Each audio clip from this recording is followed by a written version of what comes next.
जी news portal देख रहे सभी दर्शकों को मेरा नमस्कार। और बारिश की वजह से जहाँ से हम रोज़ाना अपना लाइव करते थे वहाँ हमारी टीम भी पहुँची और हम लाइव करना भी चाह रहे थे वहाँ से, लेकिन व्यवधान हुआ कि बारिश शुरू हो गई और उसके बाद में फिर बत्ती गुल हो गई।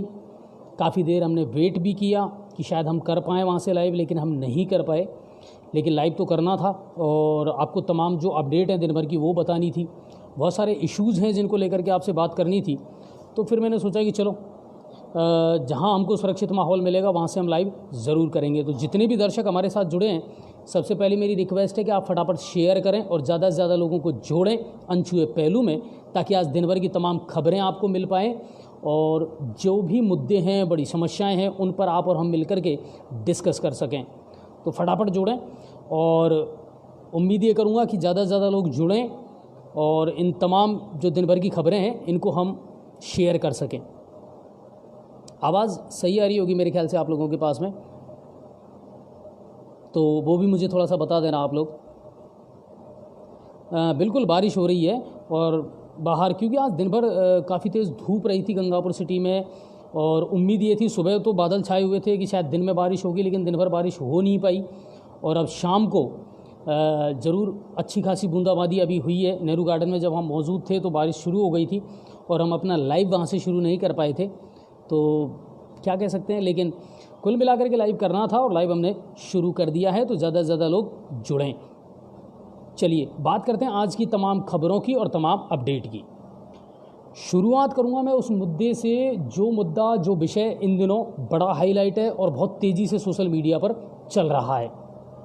देखिए दोस्तों, पिछले 5 दिन से 10 दिन से एक मैटर इतना तगड़ा चल रहा है जो आंबागढ़ किले का मामला है, उसको लेकर के बहुत सारे दर्शकों ने मुझे भी कहा कि साहब आपने तो उस बारे में अभी तक कुछ नहीं कहा। हालांकि मैंने सबसे पहले, आपको याद होगा नरूका प्राइड से जो मैंने लाइव किया था उसमें सबसे पहले मैंने उसी का जिक्र किया था कि क्या कुछ चल रहा है, और उसके बाद मैंने उस जो सब्जेक्ट है उस विषय को ज़्यादा महत्व नहीं दिया। उसके पीछे कुछ कारण थे। सबसे बड़ा कारण तो ये था, जितने भी बुद्धिजीवी लोग हैं वो इस बात को अच्छी तरीके से समझ रहे होंगे दोस्तों कि ये जो मुद्दा है ना, ये अब तक चल ही सोशल मीडिया पर रहा है। सिर्फ सोशल मीडिया पर ये टोटल मुद्दा चल रहा है। बाकी किसी भी समाज के, किसी भी सामाजिक संगठन के किसी बड़े पदाधिकारी ने, किसी प्रबुद्ध व्यक्ति ने आज तक कोई बयान नहीं दिया इसको लेकर के। ना सरकार ने एक शब्द कहा है, ना प्रशासन ने एक शब्द कहा है, ना किसी सामाजिक संगठन ने या किसी और धर्म के संगठन ने आज तक एक शब्द कहा है। तो फिर इस पूरे माहौल को क्रिएट किसने किया, इसको चला कौन रहा है? सर, ये टोटल एजेंडा ही चला सिर्फ सोशल मीडिया के माध्यम से। मीडिया पर ही हम एक दूसरे को गाली गलौज कर रहे हैं, मीडिया पर ही हम एक दूसरे के भाषण कर रहे हैं, मीडिया पर ही हम नेतागिरी कर रहे हैं, सोशल मीडिया पर ही सब कुछ चल रहा है।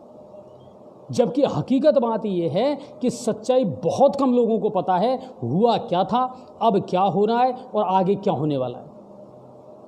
बस सुनी सुनाई बातों पर कह रहे हैं। और कुछ ऐसे लोग, मैं बड़े शार्प शब्दों में इसको कह रहा हूं, जो समझदार लोग हैं, जो प्रबुद्धजन लोग हैं, जिनके पास में टाइम नहीं है, वो तो आकर के अपने विचार इस पर व्यक्त नहीं कर रहे हैं। जो बिल्कुल नल्ले हैं, निठल्ले हैं, जिनको कोई काम नहीं है और जिनको ये लगता है कि आने वाले समय में शायद हम बहुत बड़े सांसद या विधायक बन जाएंगे, वो लोग आकर के सोशल मीडिया पर और फिर अपनी बकवास कर रहे हैं। क्या मामला था? और मैं आपसे लोगों से पूछना चाह रहा हूं, हमारे जितने भी मीणा समाज के भाई लोग हैं, आप में से 80% को तो ये पता ही नहीं था कि इस किले से हमारे इतिहास का क्या लेना देना है और हम कितने लोग इससे जुड़े हुए हैं। सच है ये, आप झुठला नहीं सकते इस बात को। बहुत सारे लोग हैं हमारे मीणा समाज में जिनको ये पता ही नहीं था।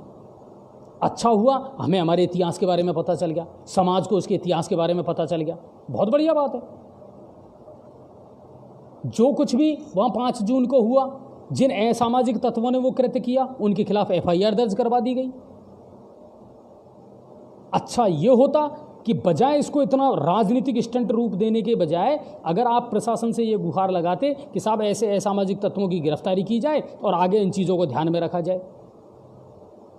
मैं हमारे मीणा समाज के जितने भी भाई हैं उनसे ये पूछना चाहता हूँ, क्या हम इतने कमज़ोर हैं कि कोई भी हमारे इतिहास के साथ में तोड़ मरोड़ कर देगा? क्या हमारा धर्म इतना कमज़ोर है हमारा समाज इतना कमज़ोर है कि कोई भी हमारे धर्म को या समाज को, हमारे इतिहास को हमसे छीन लेगा? कैसी बातें कर रहे हैं सर आप लोग? आज की तारीख में मीणा समाज समृद्धशाली, पढ़ा लिखा, इंटेलिजेंट है, अच्छी अच्छी पोस्टों पर लोग काम कर रहे हैं। फिर ऐसा क्या हुआ? क्यों हुआ? सिर्फ वही कि सिर्फ कुछ लोगों की वजह से अपना राजनीतिक हित साधने के लिए, अपने आप को हाईलाइट करने के लिए कुछ लोगों ने इस मुद्दे को इतना बड़ा बना दिया। यही हुआ है इसमें, और कुछ भी नहीं हुआ है। ना किसी संगठन ने, ना किसी समाज ने, ना किसी धर्म ने अपना कोई बयान दिया।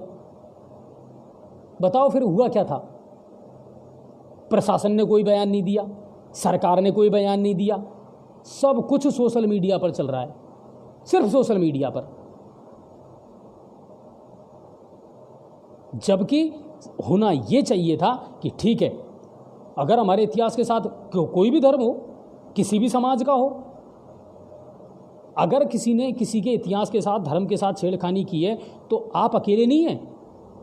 हर जाति, हर समाज, हर धर्म आपके साथ है, होना भी चाहिए। मगर अब क्या हुआ? जिनको अपना राजनीतिक हित साधना था वो अपना राजनीतिक हित साध करके चले गए, बगल में हो गए, जातियों के बीच में कटुता और बेमनस्यता पैदा कर दी। मतलब वो कहते हैं ना कि लेना देना कुछ नहीं है, और प्रोपेगेंडा इतना बड़ा खड़ा कर दिया। कोई आकर के कुछ भी बयान दे गया, कोई कुछ भी बकवास सोशल मीडिया पे करके चला गया। सर, ये भारत का संविधान है जिसने आपको इतना बड़ा अधिकार दिया है कि आपने कुछ भी बोल दिया और कोई कार्रवाई आपके ऊपर नहीं हुई। कोई कुछ भी आगे बोल जाता है हमारे धर्म के खिलाफ, हमारे समाज के खिलाफ। कमाल कर रहे हो आप। और हम इतने कमज़ोर हो गए कि किसी के कहने से हमने मान लिया कि अरे साहब हमारे धर्म के साथ छेड़छाड़ हो गई, अरे साहब हमारे इतिहास के साथ छेड़छाड़ हो गई। इतने कमज़ोर नहीं हैं सर हम, इतने बुद्धिजीवी हैं, इतना स्वविवेक हमको ईश्वर ने दिया है।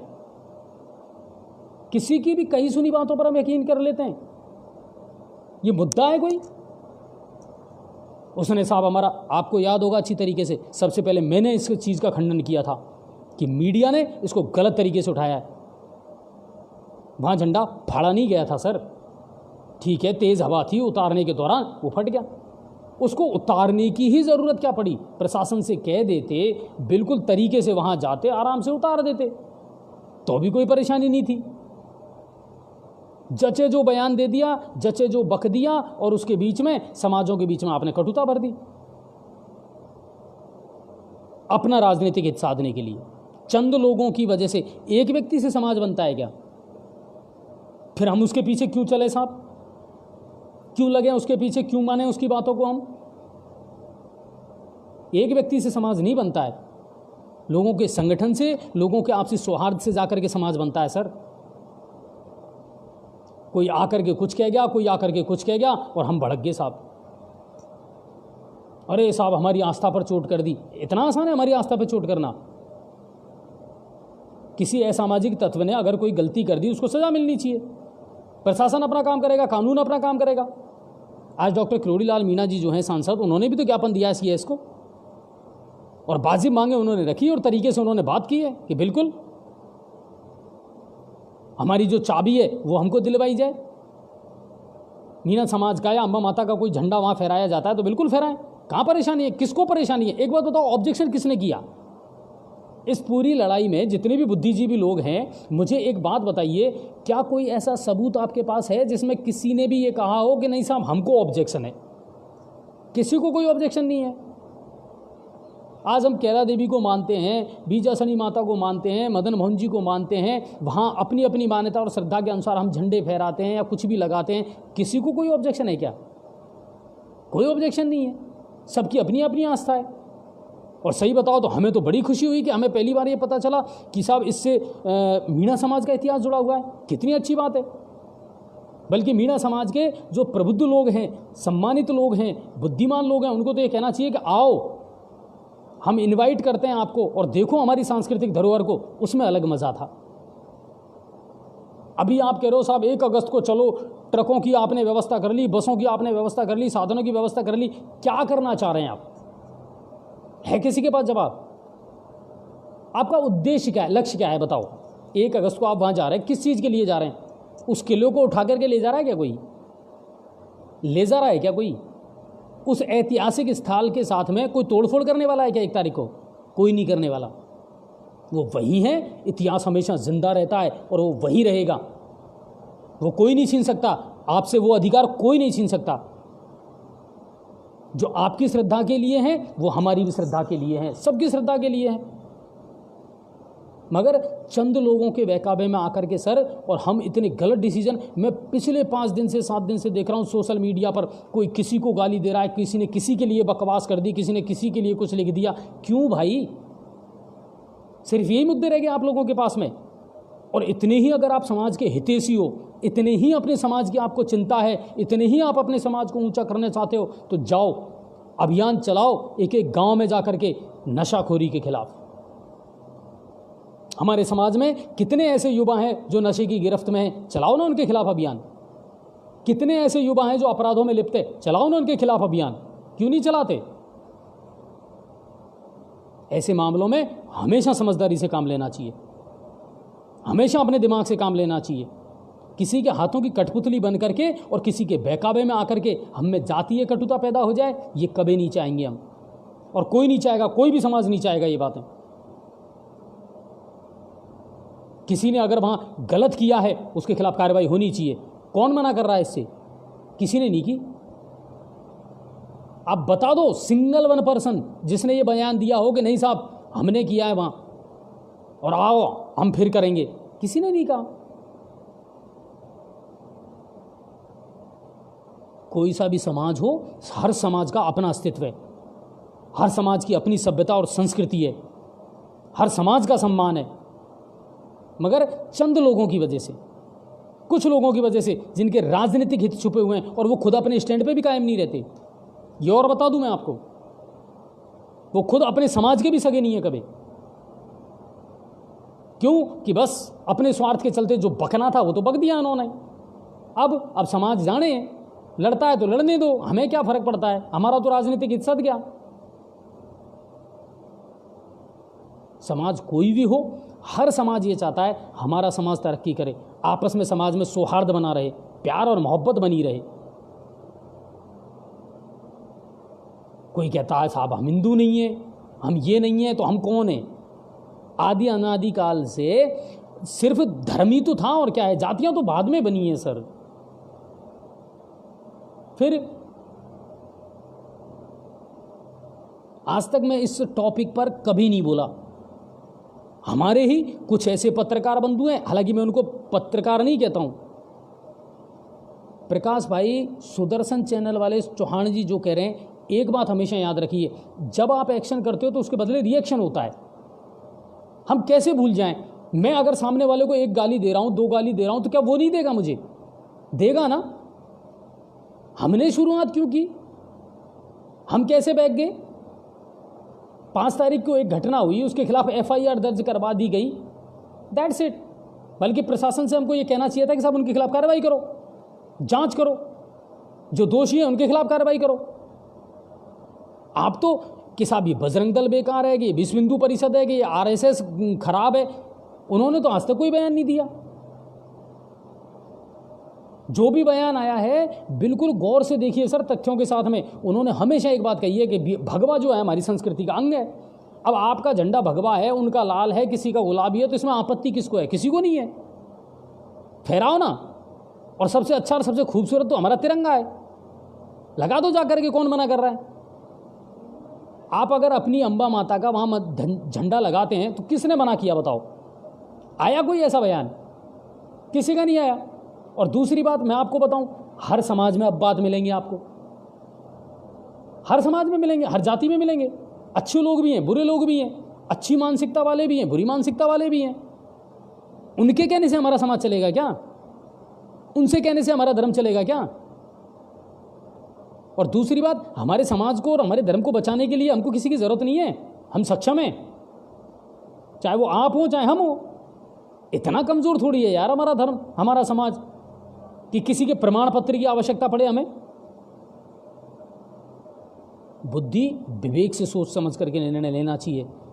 कोरोना की इस पैंडेमिक सिचुएशन से बड़ी मुश्किल से हम बाहर निकलें, अभी तो निकल भी नहीं पाए।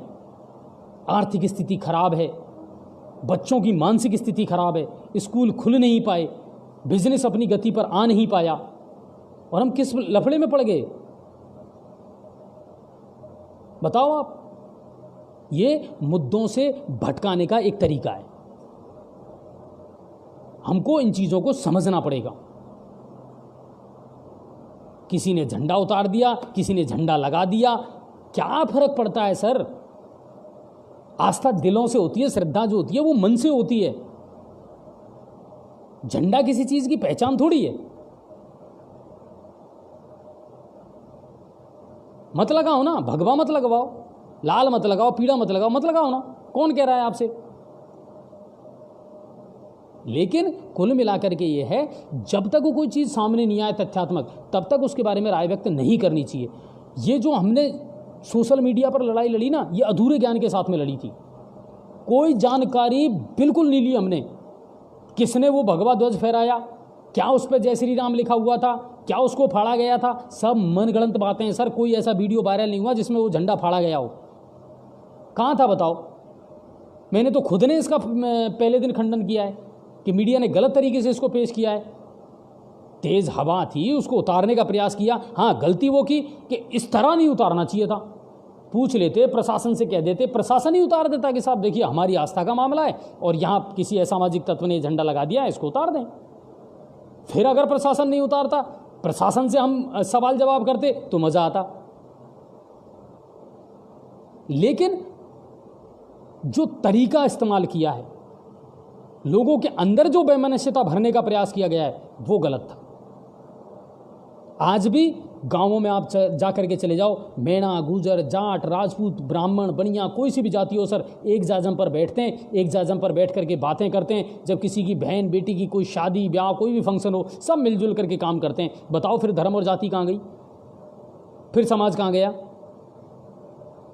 नहीं है सर ये बातें। ये तो चंद लोग ऐसे हैं जो अपना स्वार्थ साधने के लिए हमारे अंदर ऐसी गंदगी, ऐसी बदबू डालते हैं और हमारे ही समाज के कुछ युवा भटक जाते हैं। अच्छे मुद्दों पर बात करो ना सर, समाज को ऊंचाई पर ले जाने की दिशा में काम करो ना। करते क्यों नहीं हो? एक अभियान चलाओ, युवाओं को मिलकर के एक अभियान बनाओ। जिन गांवों में अपराध बढ़ रहा है, नशाखोरी बढ़ रही है, वहां जाकर के सामाजिक पहल क्यों नहीं करते आप लोग? वो मुद्दे नजर नहीं आते आपको? तब जाकर के आप समाज को उठा पाओगे। मंदिर और मस्जिद की लड़ाई पहले चलती आ रही थी, अब और एक और धर्म के नाम पर, धर्म से लड़ते लड़ते जातियों पर आ गए। फिर कहां जाओगे? गोतों पे लड़ोगे? कमाल कर रहे हो। बिना सोचे समझे जो कह दिया, लिख दिया, और टोटल लड़ाई है ना सिर्फ सोशल मीडिया पर चली है, सिर्फ सोशल मीडिया पर। समझदारी से काम लो। मैं हर धर्म, हर समाज, हर जाति से एक ही निवेदन कर रहा हूं सर, ये देश हमारा है, ये संविधान हमारा है। आदि अनादिकाल से हम हिंदू धर्म में थे, हैं और रहेंगे। भगवान राम भी हमारे हैं, कृष्ण भी हमारे हैं, शिव जी भी हमारे हैं, विष्णु भी हमारे हैं। फिर दूसरी बात, आप कह रहे हो साहब 1 अगस्त को वो उपदेश राणा ने ये कहा, सुदर्शन चैनल वाले ने। सर ऐसा है, किसी ने नहीं कहा, उनके कहने का। आज मैं कह रहा हूं आपसे, चलो मैं आऊंगा 1 अगस्त को अंबा माता के वहां पे, रोक लेगा मुझे कोई? क्यों रोकेगा भाई, क्यों रोकेगा? मैं माता जी के दर्शन करना चाहता हूं, इस ऐतिहासिक स्थल को देखना चाहता हूं, क्यों रोकेगा मुझे कोई? बल्कि आपको तो, मैं तो खुद कह रहा हूं, आपको तो ये आह्वान करना चाहिए अब ज़्यादा से ज़्यादा लोगों से, आइए हमारी सांस्कृतिक धरोहर को देखिए, हमारे इतिहास को देखिए, मीणा समाज के योगदान को जानिए, पढ़िए, समझिए। क्या बुराई है? लेकिन समस्या ये है कि हमने हर चीज़ को गलत तरीके से लिया और हमें हर चीज़ को मैनिपुलेट करके ही बताया गया है। इन चीज़ों को समझने की हमको ज़रूरत है। कोई फर्क नहीं पड़ता सर, कौन सा भगवा है, कौन सा लाल है, कौन सा क्या है, कौन सा केसरिया है, क्या फर्क पड़ता है? कई देवताओं के अलग अलग रंग के झंडे लगते हैं और हम लगाते हैं, बरसों से लगाते आ रहे हैं। इन चीज़ों पर गौर करना पड़ेगा। अपने बुजुर्गों से प्रेरणा लेना सीखो सर, जो गांवों में रह करके जिन्होंने सामाजिक एकता का परिचय दिया। कोई फर्क नहीं है, आज भी नहीं है गांवों में, तो बोलो किसने लड़ाया हमको जातियों के नाम पे? गौर करना कभी भी, किसने लड़ाया? सिर्फ नेताओं ने। जिनको अपने वोट हासिल करने थे ना, उन्होंने अपनी अपनी राजनीति करके अपने अपनी जातियों और समाज के नाम पर हमको लड़ाया है। कब लड़े हम जातियों के नाम पे? कब लड़े बताओ? कभी नहीं लड़े। कोई संघर्ष हमारे बीच में जातियों के नाम पर नहीं हुआ। जब भी लड़ाई हुई है जातियों के नाम पर, राजनीतिक दलों ने या नेताओं ने कोई ना कोई मुद्दा ऐसा छोड़ दिया हमारे बीच में कि हम भ्रमित हो गए। इस्तेमाल करो। 21वीं सदी का हिंदुस्तान है, लोग पढ़े लिखे हैं, समझदार हैं, अच्छी नौकरियां कर रहे हैं, अच्छा अपने परिवार के साथ जीवन यापन कर रहे हैं। फिर कौन है ये चंद लोग? इनके कहने से धर्म बचेगा हमारा? ठेकेदार है ये कोई? इनको कॉन्ट्रैक्ट दिया है क्या हमने? तुम ही समाज हो, तुम्हारे ही आगे पीछे घूमे हम, और तुम पलटी मार जाओगे जब, फिर कहां जाएंगे हम? इसलिए इन चीजों को समझने की आवश्यकता है। और मैं तो ये भी कहूंगा, हमारे ही कुछ ऐसे, मैं हालांकि उनको पत्रकार नहीं मानता हूं सर, मैं इन लोगों को पत्रकार नहीं मानता हूं, जिनको ना होश है, ना जिनको ये पता कि हमें किस मुद्दे पर बात करनी है, क्या पूछना है, किससे पूछना है। और जो चंद छुटभैया नेता है ना, जब आप इनका इंटरव्यू लेने पहुंच जाते हो, जब आप इनकी न्यूज़ चलाते हो, तो इनको क्या लगता है, मैं भविष्य का एमएलए हूं, मैं भविष्य का सांसद हूं। बस फिर देखो वो जोश में आकर के क्या भाषण देते हैं। यही तो हो रहा है, और क्या हो रहा है? क्यों पूछें हम, क्यों महत्व दें आपको, जब आप हमारे लिए इंपॉर्टेंस ही रखते ही नहीं है? आप क्या समझते हैं हमारे पास नहीं आते फ़ोन? जी न्यूज़ पोर्टल के पास तो सबसे ज़्यादा फ़ोन आते हैं। भाई साहब आज हमारी वहाँ मीटिंग है, आज हमारी सभा है। किस चीज़ के लिए? किसने आह्वान किया? कौन जिम्मेदारी लेगा? कोई नहीं लेता। सब अपने आप में नेतागिरी करना चाहते हैं, सब अपने आप को ऊंचाई पर ले जाना चाहते हैं, और सब ये शॉर्टकट है, ये राजनीति में आने का ये शॉर्टकट है। माइक पर जाओ, चिल्ला चिल्ला करके भाषण दे दो, मीडिया की सुर्खी बन जाओ, बन गए आप नेता। यही तो हो रहा है, और क्या हो रहा है? इस पूरे मामले में मैं आपसे कह रहा हूं, और निष्पक्ष तरीके से कह रहा हूं, अगर मेरी बात आपको गलत लगे तो मैं माफ़ी चाहता हूं, लेकिन मैं फिर आपसे कह रहा हूं, इस पूरे मामले में निष्पक्ष तरीके से पूरे मामले को उठा करके देखना और सही सही बताना। आप ये मामला सिर्फ और सिर्फ सोशल मीडिया पर चला है। ये पूरी लड़ाई सोशल मीडिया से शुरू हुई है और अब भी सोशल मीडिया पर ही चल रही है। बाकी इसे और किसी ने कोई तूल नहीं दिया, बिल्कुल नहीं दिया। इसलिए समझने की आवश्यकता है। समाज में कटुता पैदा मत करो, बेमनस्यता पैदा मत करो, बल्कि अगर वाकई में आप समाज के हितैषी हो तो मैं आपसे ये कहता हूं कि हाँ, जाइए, अपराध को कम करने की दिशा में काम करिए, नशेखोरी को कम करने की दिशा में काम करिए। अपराध में मतलब कंधे से कंधा मिला करके आप समाज में चलें, मज़ा आएगा कि यार मेरा समाज तरक्की करना चाहिए। ये आपका मुख्य उद्देश्य होना चाहिए। पीढ़ियाँ गुजर गई सर, ये मंदिर मस्जिद धर्म के नाम पर, जाति के नाम पर लड़ते लड़ते कब तक लड़ेंगे बताओ? इनका अंत है क्या कोई? और हमारी इस कमजोरी का ये फायदा उठाते हैं राजनीतिक दल, नेता लोग। वो भी आप ही के समाज के डॉक्टर किरोड़ी लाल भी, उन्होंने भी आज ज्ञापन दिया है। बड़ी वाजिब बातें उन्होंने सरकार के सामने रखी हैं। साहब NIA से जांच करवाएं, जिन लोगों ने गलत किया है। वहाँ शिव पंचायत की जो मूर्तियाँ लगी थी, जिनको तोड़ा है, किसने तोड़ा है, गिरफ्तारी करो उनकी। जो लोग अभी भी फरार हैं, अपराधी हैं, उनको अंदर लेकर के आओ। अच्छी बात है, होना भी यही चाहिए। लेकिन भटक गए हम दिशा से, अपने एजेंडे को हमने छोड़ दिया। मुद्दे बहुत है, समस्याएं बहुत है, और आज इतनी ताकत दिखा रहे हो। पाचना के लिए क्यों नहीं दिखाई? पाचना के लिए क्यों नहीं दिखाई? 15 साल से 14 साल से जो नहरें सूखी पड़ी हैं, पानी उसमें भरा हुआ है, किसान त्राही त्राही कर रहे हैं, क्यों नहीं दिखाई एकता? दिखाओ ना, मुद्दों के लिए लड़ो, अच्छाई के लिए लड़ो, सच्चाई के लिए लड़ो। कहीं सुनी बातों पर नहीं। हाँ, किसी ने आगे कुछ भी कह दिया, कुछ भी बकवास कर दी। शुक्र करो कि हिंदुस्तान में हो साहब कि संविधान ने आपको ये अधिकार दिया है, फ्रीडम टू स्पीच। कुछ भी आकर के बोल दिया, वहीं पर फिर गालियां चल रही है कमेंट में। कौन सी दुनिया में जी रहे हो? अभी तो हम एक महामारी से लड़कर के बाहर आए हैं। जाकर के देखो बेरोजगारों की हालत क्या है, लोगों की आर्थिक स्थिति क्या है, किसानों की स्थिति क्या है, अपराध कितनी तेजी से समाज में बढ़ रहा है, बहन बेटियों की रक्षा नहीं कर पा रहे हम। वो चीज़ें नज़र नहीं आती। उस पर तो कभी इकट्ठे नहीं हुए, उस पर तो कभी आंदोलन नहीं किया हमने कि चलो इकट्ठे हो जाओ और 1 अगस्त को वहाँ चलो साहब सरकार के सामने रखेंगे कि साहब बिल्कुल कानूनों को सख्त करिए। 1 अगस्त को चलिए कि साहब बिल्कुल पासना की नदी खुलनी चाहिए, नहर खुलनी चाहिए। क्यों नहीं हुए? अगर ऐसे मुद्दे उठाओगे ना, समाज का हर वर्ग, हर जाति, हर धर्म आपका साथ देगा, जरूर देगा। और ये और बता दूं, चाहे आपकी जाति हो, चाहे हमारी जाति हो, आपका धर्म हो, हमारा धर्म हो, जातियों को छोड़ो, बात करो धर्म की।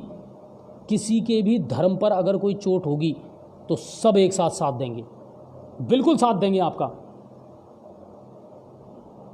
लेकिन समझदारी के साथ। ईश्वर ने बुद्धि विवेक दिया है हमको, सोचने समझने की शक्ति दी है, लेकिन चंद लोग हमारा इस्तेमाल कर रहे हैं। ये गलत बात है, इस्तेमाल नहीं होना चाहिए। कट्टरता शब्द जो है ना, वो बहुत गंदा शब्द है, बहुत गंदा शब्द है। ये लोग अपनी पार्टी के नहीं होते, अपने राजनीतिक दल के नहीं होते। जब ये अपने खुद के सगे नहीं हैं तो आपके और हमारे कैसे हो जाएंगे बताओ? आप हो सकते हैं क्या? ये कंडीशन है। दीनदयाल भाई, अंधविश्वास और न्यूज़ और लाइव दिखाना दोनों अलग अलग चीज़ है। जब हम वहाँ से लाइव दिखा रहे हैं ना, तो हमारी थॉट ऑफ परसेप्शन अलग है, लेकिन आप उसे किस रूप में देख रहे हो ये आप पे डिपेंड करता है। हो सकता है आपने उसे अंधविश्वास का नाम दे दिया हो। आस्था में और अंधविश्वास में ज़मीन आसमान का फ़र्क होता है। पहले इस डिफरेंस को समझ लेना आप। आस्था और अंधविश्वास दो अलग अलग चीज़ें हैं। आस्था का क्राइटेरिया होता है, अंधविश्वास का कोई क्राइटेरिया नहीं है कि खूब करो ना अंधविश्वास, कौन मना कर रहा है आपको? तो वो चीज़ है, सबकी अपनी अपनी सोच है। जब हम 2.5 घंटे की एक फिल्म देखने जाते हैं ना टॉकीज़ में, 2.5 घंटे की, कोई व्यक्ति तो देखता है कि यार इसमें हीरो बहुत अच्छा है, मुझे इसमें फाइटिंग देखनी है। कोई सोचता है नहीं इसमें गाने बहुत अच्छे हैं, मुझे गाने देखने हैं। कोई कहता है नहीं इसमें हीरोइन का काम बहुत अच्छा है, उसने बहुत अच्छी एक्टिंग की है, मुझे वो देखना है। पिक्चर एक है, टॉकीज़ एक है, एक जगह बैठे हैं, हज़ारों लोग बैठ करके फिल्म देख रहे हैं, मगर सबकी थॉट ऑफ परसेप्शन, सबकी सोच अलग अलग होती है। और सारी लड़ाई सोच की है और कुछ नहीं है। तो ये बात है। उम्मीद करता हूँ, और आज की खबरों में जो है सबसे प्रमुखता से यही है कि राज्यसभा सांसद डॉक्टर किरोड़ीलाल मीणा ने भी आज CS को ज्ञापन दिया है, और उन्होंने कहा है कि बिल्कुल साहब धर्म के साथ, आस्था के साथ कोई खिलवाड़ नहीं होना चाहिए, और जिन लोगों ने गलत किया है उनको सज़ा मिलनी चाहिए। उनको पकड़ो जो शेष रह रहे हैं। नामजद आरोपी हैं, जिनमें से कुछ की गिरफ्तारी हो चुकी है और कुछ बाकी है। वहीं पुलिस कमिश्नरेट ने, आनंद श्रीवास्तव ने आज क्लियर कर दिया है कि आंबागढ़ जो किला है वो वन विभाग के अंतर्गत आता है, और अब वहाँ किसी को भी, आम आदमी को जाने की इजाज़त बिल्कुल नहीं है। और जब स्थिति सामान्य हो जाए खूब जाओ ना, कौन मना करता है? मैं तो, मेरी भी इच्छा है, मैं जाना चाहता हूँ, देखना चाहता हूँ उसको। इतिहास से मुझे बड़ा लगाव है सर। ऐतिहासिक स्थलों को जाकर के देखना, उनके बारे में जानकारी जुटाना, पता तो चले यार हमारा इतिहास, हमारी संस्कृति कितनी अच्छी रही है, हमारी सांस्कृतिक धरोहर में कितनी चीज़ें हैं जो छुपी पड़ी हैं। तो वो चीज़ें हैं। चलिए, और आज की जो तमाम खबरें हैं उनकी मैं शुरुआत करता हूं। सबसे पहले तो स्टेट लेवल की या राज्य स्तर की वो बड़ी खबरें जो सीधी आपसे जुड़ी हैं और जो आपके फ़ायदे के लिए हैं, जिनका सीधा ताल्लुकात आपसे है। मंत्रिमंडल का विस्तार और फेरबदल की रणनीति जो है वो तेज़ हो चुकी है, सरगर्मियाँ तेज़ हैं। अजय माकन जी यही हैं और लगातार वो विधायकों से मुलाकात भी कर रहे हैं। कल जो है उन्होंने 12 जिलों के 66 विधायकों से चर्चा की फेस टू फेस, इनमें सवाई माधोपुर और करौली भी शामिल था। आज 6 घंटे रायशुमारी चली और 20 जिलों के लगभग 52 विधायकों से उन्होंने मुलाकात की। शिकायतों को लेकर के भी मीडिया में खूब आई कि साहब ज़्यादातर विधायकों ने मंत्रियों की शिकायत भी की कि साहब सुनवाई भी नहीं करते हैं, हमारी बात भी नहीं मानते हैं। हालांकि चिकित्सा मंत्री रघु शर्मा ने इन बातों को सिरे से खारिज कर दिया। उन्होंने कहा कि नहीं, ऐसा कुछ नहीं है, कोई शिकायत नहीं हुई है और किसी भी मंत्री से या किसी से कोई शिकायत नहीं है। कुल मिलाकर के यह है कि पूरा डाटा तैयार करने में लगे हुए हैं अजय माकन जी, और कल भी ये मुलाकात उनकी जारी रहेगी। जो शेष रही हैं जिले या विधायक, उनसे वो कल मिलेंगे और फिर इसकी पूरी रिपोर्ट भेजी जाएगी आला कमान को। वहाँ से फिर फैसला होगा कौन तो आउट हो रहा है और कौन इन हो रहा है। लेकिन कुल मिलाकर के सभी विधायकों का ये कहना है कि साहब आला कमान जो फैसला करेंगे वो सबको मंजूर है। तो उम्मीद ये करते हैं जल्द से जल्द विस्तार हो और लोगों के काम हो, क्योंकि बहुत सारे मंत्रालय ऐसे हैं सर जो अभी भी गहलोत साहब के पास में हैं और उनमें काम नहीं हो पा रहा है। पंचायती राज की बात कर लें अपन, सड़क की बात कर लें, या पर्यटन विभाग की अपन बात कर लें, खाद्य जो विभाग है उसकी बात कर लें, ये सब अभी भी राम भरोसे चल रहे हैं। जल्द से जल्द इनमें अगर मंत्री बन जाएं, जवाबदेही हो जाए तो अच्छा रहेगा। दीनदयाल जी, मैं फिर आपसे कह रहा हूं, आप इस तरह का कोई भी कमेंट मेरे यहां नहीं डालें, मैं ये बर्दाश्त नहीं करूंगा। आप बार बार कह रहे हैं कि अंधविश्वास ब्राह्मणों ने डाला है। कैसी बातें कर रहे हैं सर? ब्राह्मण, बनिया, वैश्य, राजपूत किसने बनाए? कब से आई है समझदारी आप लोगों में? आज 21वीं सदी में आ रही है। आप लोग बकवास करते हैं, उल्टा आप लोग भड़काते हैं समाजों को। सब सम्मान के पात्र हैं। चलिए, तो कुल मिलाकर के ये है और कल भी वो चलता रहेगा। एसीबी की बाड़मेर में कार्रवाई, एसीबी का जो काम है वो तो लगातार चलता रहता है और वो अपना काम कर भी रही है। स्कूल प्रिंसिपल और उसके 2 साथी दलालों को आज दबोचा गया है और 20 लाख रुपए की राशि भी उनसे बरामद की है। आरएएस में चयन करवाने को लेकर के ये राशि ली गई थी तय करके, और उसके बाद में क्या हुआ कि जब सिलेक्शन नहीं हुआ तो इस राशि को लौटाने के चक्कर में ये लोग जयपुर में पकड़े गए। और आपको मैं बता दूं कि 20 लाख, हाँ, चयन होने पर जब ये जयपुर देने जा रहे थे ये पैसा वापस, तब एसीबी को सूचना मिली और एसीबी ने उनको धर दबोचा। इसके अलावा आरएएस के प्रतियोगी छात्रों ने आज सीएस को रिजल्ट की निष्पक्ष जांच कराने के लिए करके ज्ञापन भी सौंपा है, क्योंकि इसका भी देखिए बवाल चल रहा था बहुत टाइम से, है ना। डोटासरा जी के जो रिश्तेदार हैं ना, उनका सिलेक्शन होने के बाद तो इस मामले ने ज़बरदस्त तूल पकड़ लिया और बिल्कुल जो योग्य हैं जाने चाहिए और निष्पक्ष जांच होनी चाहिए। इसको लेकर के ज्ञापन दिया गया आज मुख्य सचिव को। राजस्थान यूनिवर्सिटी के अंतिम वर्ष की परीक्षाएं आज से शुरू हो गई हैं। ये खबर हमने आपको पहले ही बता दी थी। राजस्थान यूनिवर्सिटी की जो फाइनल ईयर की एग्ज़ाम है वो आज शुरू हुई हैं। आज ड्राइंग का और पेंटिंग का पेपर हुआ है और महारानी कॉलेज जो है वहाँ पर परीक्षा केंद्र बनाया गया, जहाँ विद्यार्थियों ने जाकर के आज परीक्षा दी। जयपुर डिस्कॉम के एमडी नवीन अरोड़ा ने आज विभाग को निर्देश दिए हैं कि विभाग के अंतर्गत ऐसे श्रमिक या ऐसे कर्मचारी जिनकी मौत हो गई ड्यूटी के दौरान और उनके आश्रितों को जो अनुकंपा नियुक्ति दी जाती है, अब इसमें जल्दी की जाए, लोगों को भटकना नहीं पड़े, परेशान न होना पड़े उनके परिजनों को, और 45 दिन के अंदर अंदर उनको अनुकंपा नियुक्ति दे दी जाए।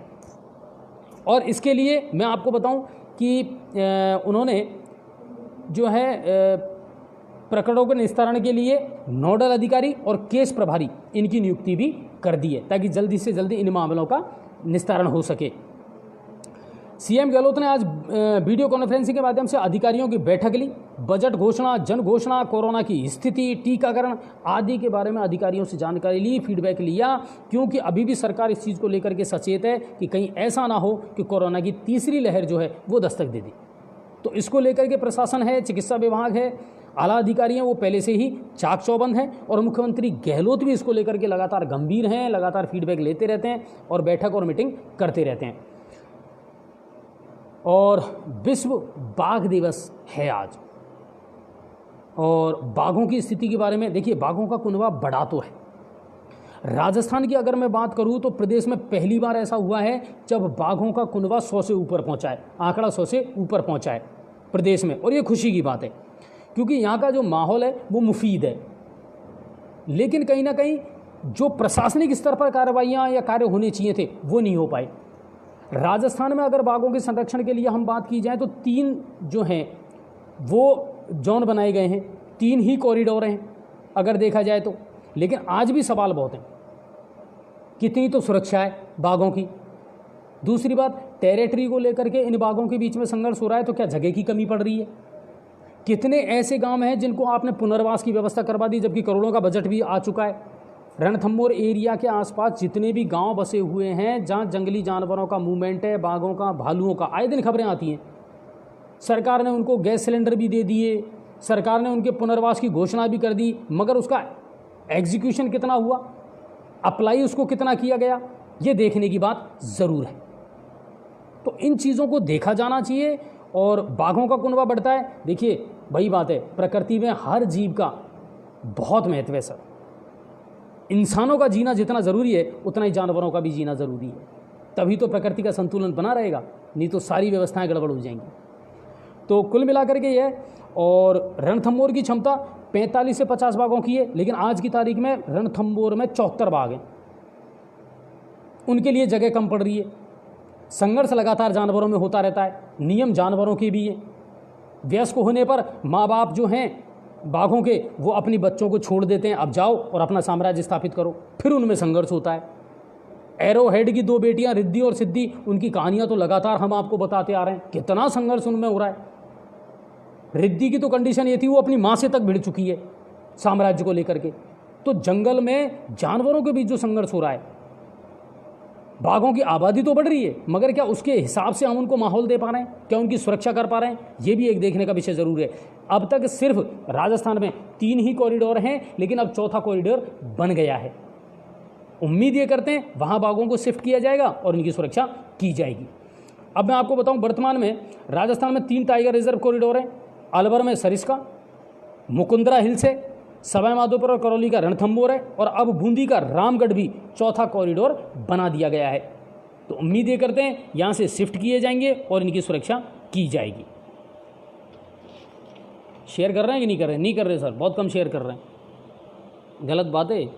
मैं बारिश में भीगने के बावजूद भी आपको खबरें दिखा रहा हूँ, क्योंकि मुझे दिखाना ज़रूरी था, कल एब्सेंट हो गया था ना, इसलिए। चलिए अब चलते हैं भरतपुर की तरफ। भरतपुर से क्या कुछ खबरें हैं, तो एसीबी के ने आज अचानक पॉल्यूशन कंट्रोल बोर्ड के अधिकारी के यहाँ छापा मारा। लगातार शिकायतें मिल रही थी, सूचना मिल रही थी, और आज इसी को लेकर के उन्होंने औचक निरीक्षण भी किया। और भ्रष्टाचार की शिकायत थी, मौके से 1.5 लाख रुपए की नकदी मिली है, और ईंट भट्टों को एनओसी जारी करने की एवज में ये घूस मांगी गई थी। मुखर्जी नगर में जो कार्यालय है वहाँ पर ये कार्रवाई एसीबी ने आज की है भरतपुर में।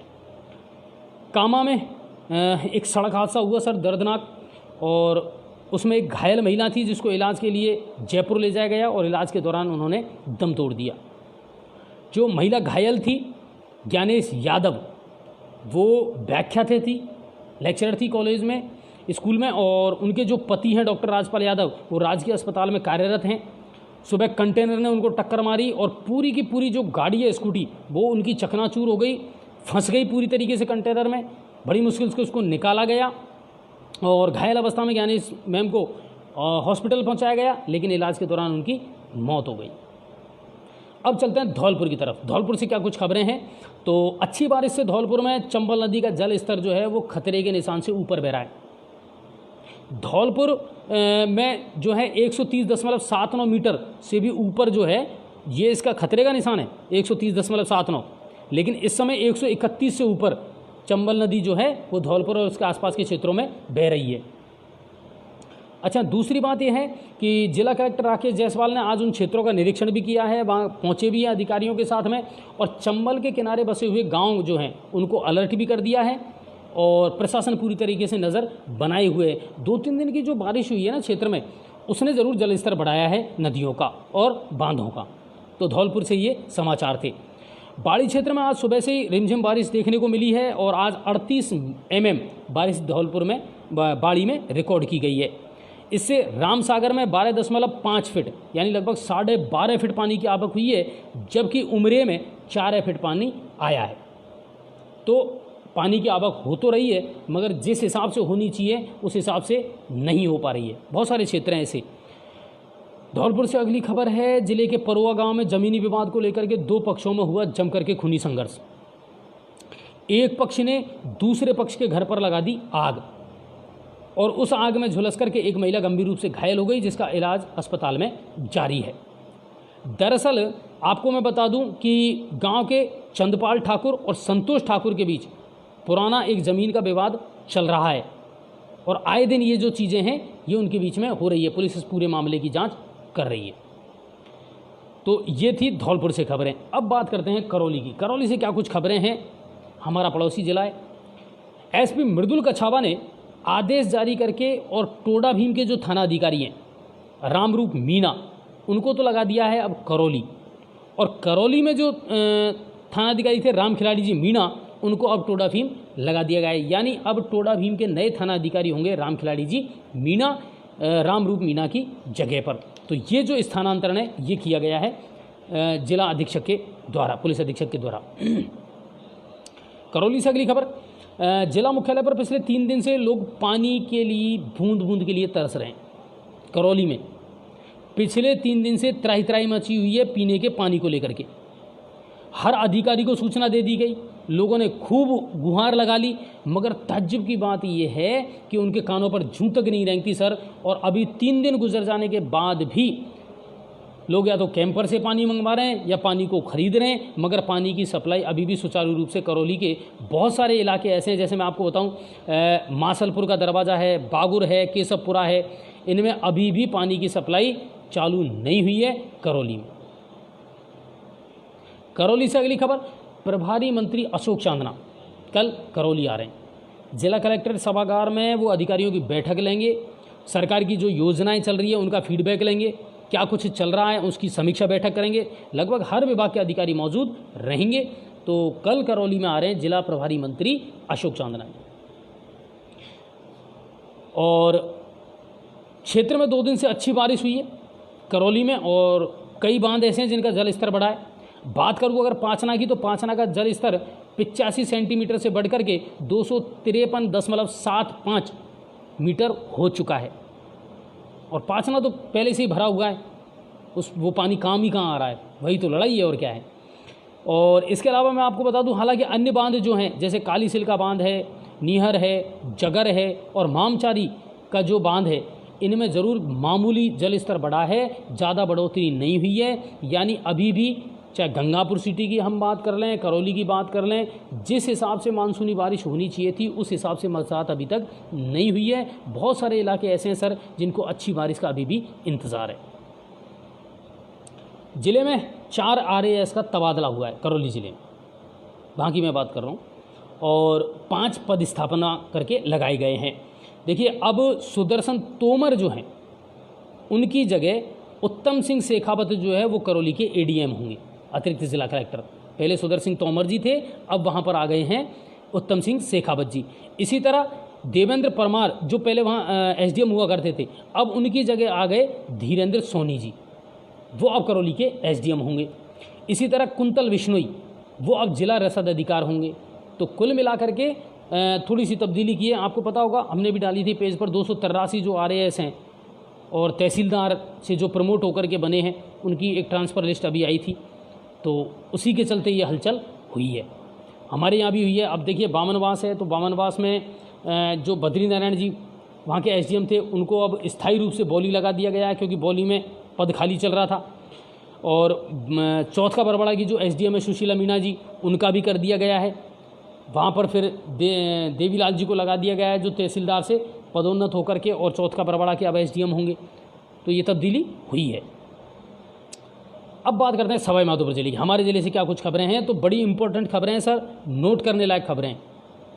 मैं फिर बता रहा हूँ, क्योंकि विकास के काम जब भी चलते हैं या कुछ नई योजनाएं होती है तो हमारा फोकस उन पर ज़रूर होता है, और स्पेशली ग्रामीण क्षेत्र की अगर खबर हो तो ज़रूर। तो आज कुछ इंपॉर्टेंट खबरें हैं जो आपके लिए जानना ज़रूरी है। ज़िले में कौन कौन से काम चल रहे हैं, क्या प्रगति रिपोर्ट है। तो देखिए, मैं आपको बताऊं, पहली खबर तो यह है कि ज़िले में आज वैक्सीन की 25,000 डोज पहुंची हैं। लगातार अब सप्लाई आ रही है ना। 2 दिन से टीकाकरण गंगापुर में भी चल रहा है, कोवैक्सीन और कोविशील्ड दोनों चल रही हैं, लेकिन सेकेंड डोज चल रही है। मेरी ADM साहब से बात हुई थी और मैंने लाइव भी वहाँ से आपको चलाया था, और ADM साहब ये कह रहे हैं कि जो पहली डोज लगती है ना, उसके मामले में तो हम टॉप पर हैं। सही बात है, ज़िले में सबसे पहले स्थान पर चल रहा है गंगापुर सिटी, प्रथम जो डोज है ना उसके मामले में, लेकिन सेकंड डोज के मामले में हम पिछड़ रहे हैं सर। सेकेंड डोज के मामले में हमारी प्रोग्रेस अच्छी नहीं है, और उसका कारण यह है, अब जैसे 84 दिन का गैप है, बहुत सारे लोग तो ऐसे हैं साहब भूल जाते हैं कब 84 दिन होने वाले हैं, हमें पता ही नहीं है। तो इसको लेकर के अब अलग से एक प्लान बनाया गया है कि सब कुछ दिन ऐसा करते हैं, सेकेंड डोज लगाते हैं, ताकि ये कम से कम वैक्सीनेशन का जो एक पूरा प्रोसीजर है वो कंप्लीट हो जाए। तो आज 25,000 डोज पहुंची हैं, इनमें 24,000 तो कोविशील्ड की हैं और 1,000 कोवैक्सीन की हैं। तो लगातार टीकाकरण जो है वो तेज़ी से पूरे ज़िले में चल रहा है।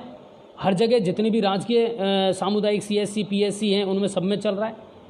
इसके अलावा अलग अलग जगह कैंप भी लगाए जा रहे हैं जहां आप अपना टीकाकरण ज़रूर करवाएं। और जिला कलेक्टर राजेंद्र किशन ने आज विभिन्न विभागों के अधिकारियों की बैठक ली और उसमें कई सारे निर्देश भी दिए हैं। हर विभाग मौजूद था और राजेंद्र किशन जी बड़े एक्टिव भी रहते हैं सर, और लगातार फीडबैक वो हर विभाग का लेते रहते हैं। आज बहुत इंपॉर्टेंट बातें हैं जो आपके लिए जानना ज़रूरी है। मैं आपको बता देता हूँ आज की बैठक में क्या कुछ हुआ, किन किन विभागों की समीक्षा बैठक ली है और क्या निर्देश जिला कलेक्टर महोदय के द्वारा दिए गए हैं, जो आगे आने वाले समय में जिनको आपको भी देखना है, आपको भी उन पर नज़र रखनी है। हम अगर एक्टिव रहेंगे, जागरूक रहेंगे तो सारे काम होंगे सर। अगर हम निष्क्रिय हो गए, सुस्त हो गए, तो फिर प्रशासन भी सुस्त हो जाएगा। सारे काम फिर फाइलों में और कागज़ों में ही चलेंगे, इन फील्ड नज़र नहीं आएगा आपको इम्पैक्ट। तो सक्रिय होना ज़रूरी है। जिला कलेक्टर ने जो आज बैठक ली उसके बारे में मैं आपको बता देता हूँ। एक तो बापू वृक्षारोपण महाअभियान के तहत जिले भर में 4,30,000 से ज़्यादा पौधे लगाए जाएंगे। हर विभाग को टारगेट दे दिया, आपको इतने पौधे लगाने, इस विभाग को इतने पौधे लगाने, इस विभाग को इतने पौधे लगाने। पूरे जिले भर में 4,30,000 से ज़्यादा पौधे लगाए जाएंगे, पौधारोपण किया जाएगा। पर्यावरण को शुद्ध कैसे कर सकते हैं ये हमने अच्छी तरह से समझ लिया जब कोरोना आया था और जब ऑक्सीजन की किल्लत हुई, कि पर्यावरण हमारे जीवन का सबसे महत्वपूर्ण अंग है। इसमें सुधार करना, इसको सही रखना, ये हम सबकी जिम्मेदारी है। तो 4,30,000 से ज़्यादा जो है पौधारोपण किया जाएगा। जिला निष्पादक समिति की भी आज बैठक हुई, शिक्षा विभाग से जुड़ी हुई। इसको लेकर के मैं आपको बता देता हूँ कि प्रवेशोत्सव और नामांकन की समीक्षा की गई। जितने भी BLO हैं उनको निर्देश दिया गया कि विद्यालयों की साफ सफाई, सुरक्षा, इन पर विशेष नज़र रखी जाए। मतलब सूरत बदले विद्यालयों की, माहौल अच्छा रहे विद्यालयों का। हालांकि अभी स्टूडेंट नहीं आ रहे, लेकिन ये इनके अब देखिए ज़्यादा नहीं तो 10 दिन में, 15 दिन में सरकार कोई ना कोई डिसीजन तो लेगी और विद्यालय तो खुलेंगे, जल्द से जल्द चालू भी हो जाएंगे। ये तो ये बीच में अगर ये मंत्रिमंडल वाला मामला नहीं होता ना तो शायद सरकार अब तक डिसीजन ले लेती। लेकिन चलिए 5 सदस्यों की कमेटी बना दी और वो जल्द से जल्द अपनी रिपोर्ट दे देंगे और विद्यालय शुरू हो जाएंगे। तो साफ सफाई, नामांकन, प्रवेश की स्थिति, इनको लेकर के साफ निर्देश दिए हैं कि इस और विशेष ध्यान दिया जाए। ज़्यादा से ज़्यादा बच्चे सरकारी विद्यालयों से जुड़ें, ये फोकस रहना चाहिए। इसके अलावा अनुपयोगी जो सामान विद्यालयों में पड़ा हुआ है, टूटा फूटा फर्नीचर है या कबाड़ है, उसको नीलामी करने की उन्होंने निर्देश दे दिए कि भाई इसको हटाओ यहाँ से, कबाड़े को, इसको नीलाम कर दें आप। दूसरी बात कि निर्माण, बहुत सारे विद्यालय ऐसे हैं जिसमें भवन निर्माण हो रहा है या कमरों का निर्माण हो रहा है, उसमें क्वालिटी का विशेष ध्यान रखें। जब पैसा सरकार ने आपको दे दिया है, सब कुछ हो रहा है, तो उसमें कोई साठगांठ नहीं होनी चाहिए, कोई समझौता नहीं होना चाहिए। विद्यालय का भवन जो है मजबूत और क्वालिटी के साथ बनना चाहिए। तो निर्माण पर आप नज़र ज़रूर रखें। इसके अलावा शिक्षा के क्षेत्र में जब हमारी अभी रैंक जारी की गई थी तो सवाई माधोपुर जिला 18वें नंबर पे आया था। सवाई माधोपुर जिले को जो 18वीं रैंक मिली, इसको लेकर के नाराज़गी जाहिर की जिला कलेक्टर राजेंद्र किशन जी ने और कहा शिक्षा के स्तर को सुधारा जाना चाहिए। इसके अलावा पोषाहार, मिड डे मील, हर चीज़ की उन्होंने समीक्षा की है और साफ दिशा निर्देश दिए हैं। अगर रिजल्ट नहीं सुधरता है, अनियमितताओं की शिकायत आती है, तो इसकी संपूर्ण जिम्मेदारी BLO की होगी, उनको जवाब देना पड़ेगा। तो ये अच्छी चीज़ निकल करके आई। इसके अलावा मानसून और कोरोना की तीसरी लहर को ध्यान में रखते हुए जिला कलेक्टर ने आज ये साफ निर्देश दे दिए हैं कि कोई भी अधिकारी या कर्मचारी मुख्यालय छोड़कर बिना अनुमति के छुट्टी पर नहीं जा सकता। आप मुख्यालय नहीं छोड़ेंगे इस सिचुएशन में। एक तो मानसून और दूसरी बात पता नहीं कोरोना की तीसरी लहर कब आ जाए, उसके लिए हमको अलर्ट और तैयार तो रहना पड़ेगा। तो बिना अनुमति किसी को कोई छुट्टी अब नहीं मिलेगी। और अब एक सबसे इम्पोर्टेंट खबर जो मैं हर बार अपने ग्रामीण भाइयों को बताता आ रहा हूँ, जो लगातार हमको फ़ोन करते हैं, हमारे यहाँ पेयजल की व्यवस्था नहीं है, टंकियों का निर्माण नहीं हो रहा, नल नहीं लग रहे साहब, हैंडपम्प नहीं है। आपको मैं अच्छी तरह बता दूँ, और मैं पहले भी कई बार बता चुका हूँ, जल जीवन मिशन जो है उसके अंतर्गत सरकार का पूरा लक्ष्य है 2024 तक हर घर नल योजना, चाहे गांव हो चाहे शहर हो। आज इसकी भी समीक्षा बैठक की जिला कलेक्टर राजेंद्र किशन जी ने, और जल जीवन मिशन के तहत 2024 तक हर घर तक जल पहुंचाने के कार्यों की समीक्षा की। कलेक्टर ने निर्देश दिए हैं कि जिले के 756 गांव ऐसे हैं जिनमें घर घर नल के कनेक्शन आपको देने ही हैं। सवाई माधोपुर जिले में कितने गांव हैं? 756, जिनमें नल के कनेक्शन होना अनिवार्य है, देने ही हैं आपको, और वो भी इसी वर्ष जल्द से जल्द इस कामों को पूरा करें। आपको आगे मैं इसमें बता देता हूं, इसके तहत 57,000 से ज़्यादा अधिक नल कनेक्शन का लक्ष्य लेकर के कार्य किया जाएगा। जिले में 262 गांवों के लिए 214 जल योजनाओं की प्रशासनिक और वित्तीय स्वीकृति जारी भी कर दी गई है। यानी कोई रोड़ा नहीं है, अब तो सिर्फ काम की बात है, काम कैसे चलेगा, किस गति से चलेगा, उसमें कहीं कोई भ्रष्टाचार ना हो, ईमानदारी से होना चाहिए वो काम, लक्ष्य तय करके। ये साफ जिला कलेक्टर ने कह दिया, आज पूरी योजना की उन्होंने जानकारी दी है। इतने गांव हैं, इतने कनेक्शन हैं, और योजना में इतनी वित्तीय स्वीकृति जारी हो चुकी है, अब इस काम को आप करवाएं। इन 214 योजनाओं में 37,793 नल कनेक्शन लोगों को देने हैं। 37,000 से ज़्यादा कनेक्शन है जो होंगे इन योजनाओं में। कलेक्टर ने शेष गांवों की भी डीपीआर शीघ्र बना करके भेजने के निर्देश दिए हैं ताकि आगे प्रस्ताव भिजवाया जा सके। ये भी उन्होंने साफ कह दिया, मान लीजिए कोई ग्राम पंचायत ऐसी है जिसमें पानी की योजना अभी शुरू ही नहीं हुई या आई नहीं है, तो वहाँ की जो भी डीपीआर है उसको जल्द से जल्द बना करके और जिला कलेक्टर महोदय को भिजवाई जाएं, ताकि वो उच्च अधिकारियों को भिजवा करके और इसकी स्वीकृति भी लें और पानी की समस्या से लोगों को निजात मिल सके। तो ये आपके काम की सूचना है, इसे याद रखिए। सक्रिय आपको होना पड़ेगा, सरपंच से जाकर के मुलाकात करनी है, फीडबैक लेना है, ये आपकी जिम्मेदारी है। और गंगापुर की अगर मैं बात करूं ना इस मामले में, तो गंगापुर सिटी के 180 गांवों में, कितने? 180 गांव गंगापुर सिटी में 180 गांव ऐसे हैं जिनके बारे में जलदाय विभाग के जो ऐसी हैं, उन्होंने ये कहा है कि साहब इस वर्ष के अंत तक 100% नल कनेक्शन इन गांवों में दे दिए जाएंगे, 180 गांवों में। अब उसमें आपका गांव शामिल है या नहीं है, काम की क्या प्रोग्रेस चल रही है, ये आपको देखना पड़ेगा, तो ठीक रहेगा।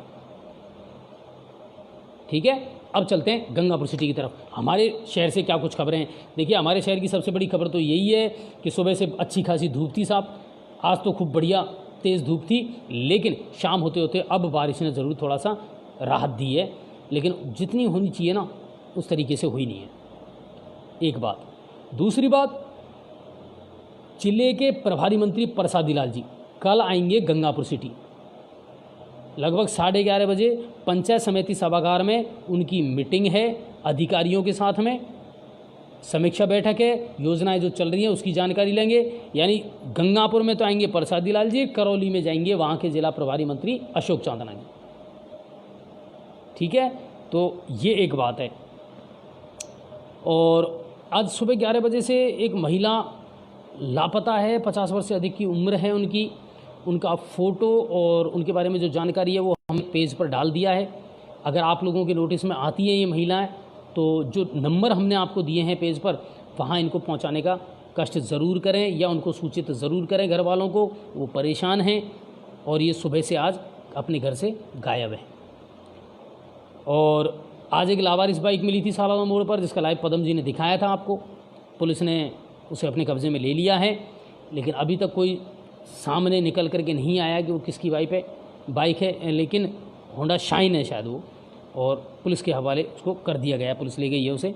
अच्छा, कल रात को 9 साढ़े 9 बजे के समथिंग मेरे पास एक फ़ोन आया था कि जलोखरा में एक बड़ा ज़ोरदार एक्सीडेंट हुआ था सर, और गाड़ी के नंबर भी उन्होंने मुझे बताए थे, और लोगों का कहना था कि साहब ये गाड़ी में जो चिन्ह बने हुए हैं, निशान बने हुए हैं, उनसे लगता है कि ये कोई पुलिसकर्मी है।